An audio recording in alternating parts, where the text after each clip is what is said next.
जहां एक तरफ ताइवान को लेकर अब संकट गहरा रहा है।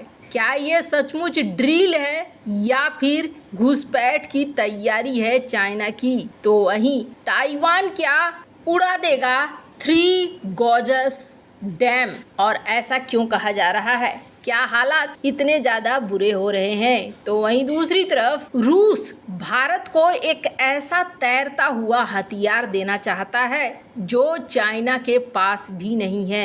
लेकिन एक्सपर्ट कह रहे हैं कि ये तैरता हुआ हथियार जितना ज़्यादा फायदा पहुंचाएगा उससे बड़ा रिस्क भी है। जियोपॉलिटिक्स में बहुत कुछ चल रहा है, हमेशा की तरह जानने को मिलेगा बहुत कुछ। आइए जानते हैं इन खबरों को विस्तार से। ताइवान को लेकर हमने आपको पहले भी कहा था कि कहीं ऐसा ना हो जाए कि लोग ये सोचें कि ये युद्धाभ्यास है और युद्धाभ्यास की जगह एक बड़ा खेल हो जाए, क्योंकि ताइवान को चारों तरफ से घेर कर कुछ उसी तरीके के ड्रिल चल रहे हैं। फिलहाल ये ड्रिल है, लेकिन इस ड्रिल को कब बदल दिया जाएगा कहना मुश्किल है। और इतिहास गवाह है, रूस ने भी कुछ इसी तरीके से किया था। पहले कहा था ड्रिल कर रहे हैं, 1 लाख सैनिकों की तैनाती कर दी थी यूक्रेन के सीमा पर, फिर वापस भी ले लिया था। लोगों को लगा था शायद ये ड्रिल है, लेकिन दूसरी बार जब आया तो ये ड्रिल नहीं था। चीन और ताइवान के बीच जो विवाद है वो बरकरार है। इस बीच चीन ने ताइवान के पास 2 दिन का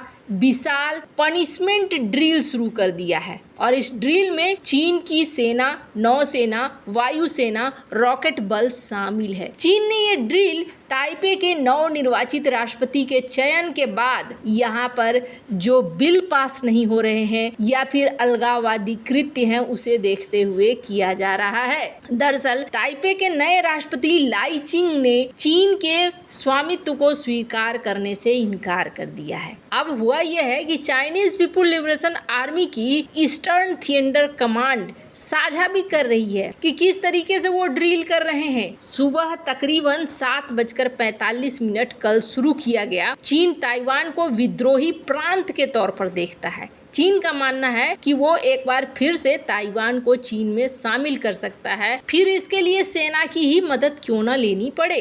पीएलए ईस्टर्न थिएटर कमांड के प्रवक्ता ली सी ने कहा है कि इस ड्रिल में अलगाववादियों को सख्त सजा भी शामिल है। ये ड्रिल ताइवान के आजादी वाले कामों के लिए एक बड़ी सजा के साथ साथ बाहरी ताकतों का इसमें हस्तक्षेप उकसावे के खिलाफ कड़ी कार्रवाई के रूप में काम करेगा। अलगाववादी गतिविधियों को जवाब देने के लिए चीनी सेना ने इस ड्रिल को शुरू किया है। चीन ने ये ड्रिल ऐसे समय में शुरू की है जब यहाँ राष्ट्रपति लाई चिंग ने शपथ ली है। लाई चिंग को, जिन्हें विलियम लाई भी कहा जाता है, चीन का कट्टर विरोधी माना जाता है। ईस्टर्न थिएटर कमांड की ओर से कहा गया कि इस ड्रिल को सुबह कल 7:30 बजे के लगभग शुरू किया गया। ताइवान स्ट्रेट, उत्तर दक्षिण पूर्वी ताइवान के आसपास ताइवान के कंट्रोल वाले द्वीपों पर शुरू किया गया है, जिसमें किनमे, मोत्सू, वुकियो, डोंगियांग शामिल है। चीन की इस ड्रिल की ताइवान ने निंदा की है। ताइवान ने कहा कि इस ड्रिल से ताइवान स्ट्रेट की शांति और स्थिरता बाधित होगी। चीन इस ड्रिल से उसकी सैन्य मानसिकता भी सामने आई है। आपको बता दें, ताइवान पर चीन दावा करता है, लेकिन राष्ट्रपति लाई चिंग ने चीन के इस दावे की निंदा की है। उन्होंने कहा कि चीन के राष्ट्रपति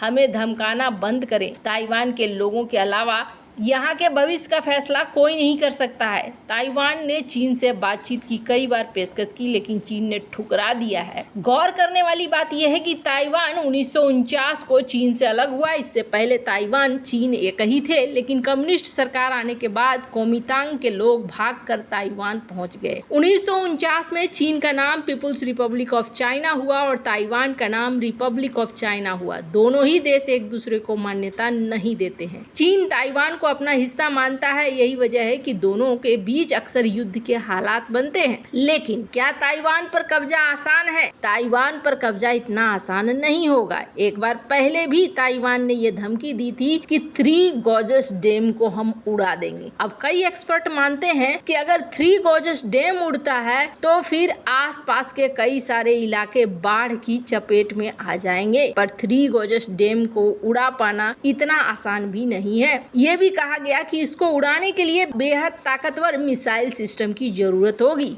पर यहाँ पर ताइवान के पास अब अत्याधुनिक हथियार आ चुके हैं। मोबाइल मिसाइल सिस्टम के साथ अमेरिका भी साथ है। अमेरिका ने कहा है कि अगर चीन ताइवान पर हमला करता है तो ताइवान का साथ देगा। ऐसे में चीन के लिए ताइवान को अपने अधिकार में लेना आसान नहीं होगा। फिर भी अब देखने वाली बात होगी कि क्या ये ड्रिल तक रहता है या फिर आगे बढ़ जाता है।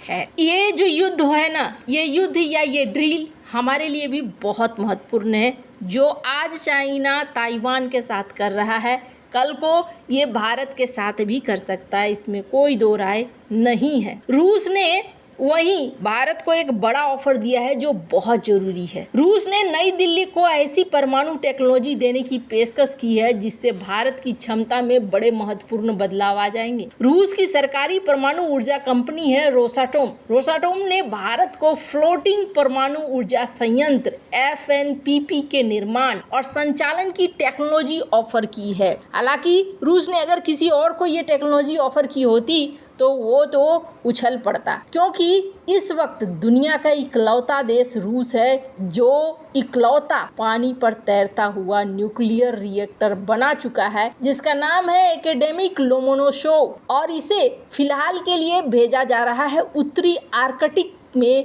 एक बंदरगाह पर। रूस के अलावा किसी भी देश के पास ये टेक्नोलॉजी नहीं है। चाइना हाल फिलहाल में बनाने की कोशिश कर रहा है कि वो भी बना ले और साउथ चाइना सी में इसकी तैनाती करे। आखिर ये है क्या? अगर एक तरीके से देखें तो ये एक हथियार है और दूसरी तरीके से देखें तो ये एक मौत का कुआं है। अब पहली स्थिति की बात करें तो ये एक फ्लोटिंग परमाणु संयंत्र है। साधारण भाषा में समझिए कि जो बड़े बड़े रिएक्टर्स हम देखते हैं उसका छोटा मॉड्यूलर हिस्सा, मॉड्यूलर तौर पर छोटे तौर पर बनाया गया है जिसको जहाज पर लेकर इस तरीके से कहीं भी ले जाया जा सकता है। 24 घंटे तक बिजली की आपूर्ति करेगा, जो काम न्यूक्लियर पावर प्लांट का होता है। बस फर्क यही है कि ये छोटा है आकार में और जहाज में तैनात है, यानी कि जहाज जहाँ जहाँ जाएगा बिजली वहाँ वहाँ मिलेगी। अब ये कैसे क्षेत्रों के लिए जरूरी है, जैसे कि आर्कटिक के क्षेत्र, वहाँ पर न्यूक्लियर रिएक्टर नहीं है तो वहाँ बिजली पहुँचाने का काम बिजली संयंत्र की तरह कर रहा है। ये भारत को भी जरूरत है। भारत के भी अंडमान निकोबार द्वीप समूहों के बीच द्वीपों में ऊर्जा की जरूरत है। आज भी जनरेटर का इस्तेमाल किया जाता है। अंडमान में भारतीय सेना की इकलौती त्रिस्तरीय कमांड है, उसे भी बिजली के लिए जनरेटरों का सहारा लेना पड़ता है। तो ऐसे में भारत के लिए ये छोटे मॉड्यूलर रिएक्टर भी बड़े काम आ सकते हैं। लेकिन मैंने इसे मौत का कुआं क्यों कहा? वैसे तो ये बहुत काम का है, देखने से ही समझ में आ रहा है, पर ये समंदर में तैरेगा और इसे माना जाता है कई एक्सपर्ट के द्वारा कि जिस दिन ये फटा उस दिन ये बड़ी तबाही लाएगा उस क्षेत्र में, उस क्षेत्र के आसपास में। अब कहते हैं कि रोस्तोम ने जो इसे बनाया है वो एकदम पक्का है, मजबूत है। तो एक्सपर्ट ये कहते हैं कि समंदर में कोई भी चीज पक्का और मजबूत नहीं होता है। टाइटैनिक बनाने वाले ने भी यही कहा था कि टाइटैनिक नहीं डूबेगा, लेकिन टाइटैनिक डूब गया। तो समंदर में कई सारी ऐसी चीजें हैं जिसको लेकर व्याख्या कर पाना आसान नहीं है। जिस दिन ये फटेगा ये बड़ा क्राइसिस लेकर आएगा। पर क्या करें, चाइना भी इस तरह की चीजें बना रहा है। क्या भारत को बनाना चाहिए या नहीं? कमेंट कर अपनी राय जरूर बताएं। जल्द मिलते हैं अगले वीडियो में नई खबर के साथ।